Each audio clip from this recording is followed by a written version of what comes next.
Disabling two-factor authentication on Amazon Prime Video can help streamline your login process. Follow these steps to easily turn off the security feature. Step 1. Sign into your Amazon account. Go to the Amazon website and log in using your credentials. Make sure you are using the account associated with your Prime Video subscription. Step 2. Navigate to your account settings.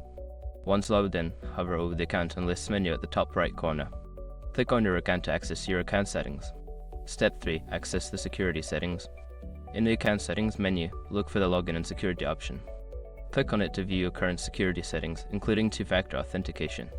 Step 4. Disable two-factor authentication. Find the section labeled Two-Step Verification 2SV Settings. Click on the option to disable or turn off two-factor authentication. You may be prompted to enter a verification code sent to your registered device. Step 5. Confirm changes.